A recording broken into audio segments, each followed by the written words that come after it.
আসসালামু আলাইকুম প্রিয় দেশবাসী। আমরা আজকে এমন একটি অবস্থায় উপনীত হয়েছি যখন আমরা যখন ত্রয়োদশ জাতীয় সংসদ নির্বাচনে আমরা যখন ফলাফল প্রাপ্তি খুব কাছাকাছি সময়, তখন আমরা দেখছি বিভিন্ন জায়গায় আমাদের যে সম্ভাবনাময় আসনগুলো, সেই আসনগুলোতে কিন্তু নানাভাবে ফলাফল প্রভাবিত করবার একটা প্রচেষ্টা আমরা দেখতে পাচ্ছি।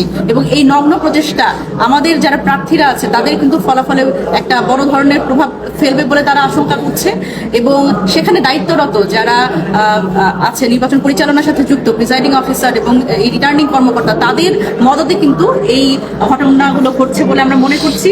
এবং এই জায়গা থেকে কিন্তু আমরা দেখছি যে বিএনপির যারা দলীয় নেতাকর্মী, তারা কিন্তু আমাদের যেই আমাদের ভোট কেন্দ্রগুলো, যেগুলো সম্ভাবনাময় আমাদের প্রার্থীর, সেই ভোট কেন্দ্রগুলোতে কিন্তু ফলাফল প্রভাবিত করবার জন্য তারা কিন্তু ভোট কেন্দ্রের সামনে তারা হলো এক ধরনের শক্তি প্রদর্শন করছে এবং ভোট কেন্দ্রগুলো দখল করবার চেষ্টা করছে। সুতরাং এটা কোনোভাবেই কাম্য নয়। আমরা এই ফলাফল পাওয়ার প্রাককালে আমরা কিন্তু এই ধরনের বিষয় আমরা কোনোভাবেই আমরা একসেপ্ট করছি না। এবং দেখেন, আমরা যেটা বারবার করেই বলছি যে মিডিয়া এক ধরনের ট্রায়াল করছে আমাদের সাথে, সেটা হচ্ছে যে সম্ভাবনাময় যে আমাদের আসনগুলো, সেগুলো কিন্তু আমরা আনঅফিসিয়ালি আমরা যেটা জানি বেসরকারি তথ্যর ভিত্তিতে যেগুলোতে আমাদের প্রার্থীরা তারা জয়লাভ করেছে অলরেডি, আমাদের কাছে এই তথ্য আছে, কিন্তু মিডিয়াতে কিন্তু সেগুলো কোনোভাবেই আসছে না। এবং আমরা জানি যে মিডিয়া এক ধরনের ব্ল্যাক আউট করছে আমাদের সাথে, এবং আমাদের যে তথ্যগুলো, সেই তথ্যগুলো সামনে আসতে দিচ্ছে না।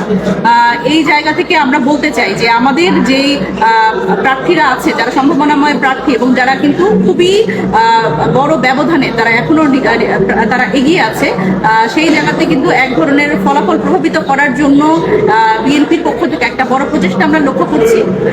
তো এই ব্যাপারে আমাদের সার্বিক যে পর্যালোচনা, এই নিয়ে কথা বলবেন জাতীয় নাগরিক পার্টির সম্মানিত মুখপাত্র এবং নির্বাচন পরিচালনা কমিটির চেয়ারম্যান আসিফ মোহাম্মদ সজীব ভুঁইয়া। আমি তাকে অনুরোধ করছি যে এই ব্যাপারে সার্বিক যেটা পর্যালোচনা সেটি বলবার জন্য।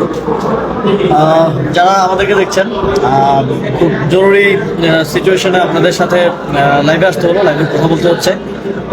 আমরা অবজার্ভ করছিলাম যে ভোট গণনা কিভাবে হচ্ছে। আমরা ভোট গ্রহণে কয়েকটি জায়গায় অনিয়ম হলেও আমরা সার্বিকভাবে সেটা মেনে নিয়েছি। কিন্তু ভোট গ্রহণের পরে যখন ভোট গণনা শুরু হয়, তখন একটি দল যখন দেখতে পায় যে তারা বিভিন্ন কেন্দ্রে হারছেন এবং পিছিয়ে আছেন, তখন তারা তাদের যেই ফলাফল কারচুপি করার কিংবা ফলাফলকে প্রভাবিত করার যেই ষড়যন্ত্র, সেটাতে মেতে উঠেছেন।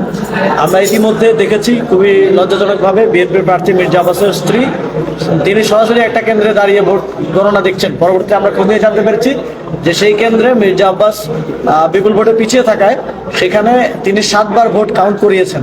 তিনি সেখানে উপস্থিত থেকে 7 বার ভোট কাউন্ট করিয়েছেন, যাতে মির্জা আব্বাসকে বিজয়ী ঘোষণা করা যায় কিংবা তিনি এগিয়ে আছেন সেরকমটা দেখানো যায়।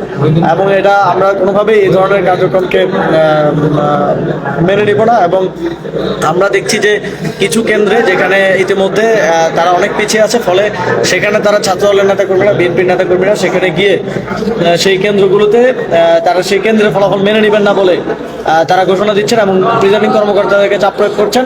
আমরা এই অভিযোগ পেয়েছি যে প্রিজাইডিং কর্মকর্তারা সিদ্ধান্ত নিয়ে এবং ইসির মৌখিক আদেশে তারা মার্কার বক্সের বাইরে যে ভোটগুলো পড়ছে, যেগুলো সাধারণত ডিফল্ট ভোট হওয়ার কথা এবং ফল্ট ভোট হিসেবে সেগুলো বাদ পড়ার কথা, সেগুলো তারা এক ধরনের মৌখিক নির্দেশে বিএনপির পক্ষে, ধানের শীষের পক্ষে তারা কাউন্ট করছেন।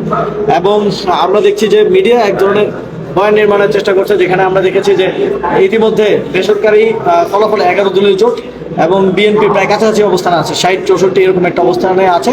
সেখানে মিডিয়াতে দেখানো হচ্ছে যে বিএনপি 30টা, জামাত 5টা, এনসিপি 1টা, অথচ ইতিমধ্যে বেসরকারিভাবে এনসিপি 5টা আসনে জয়লাভ করেছে।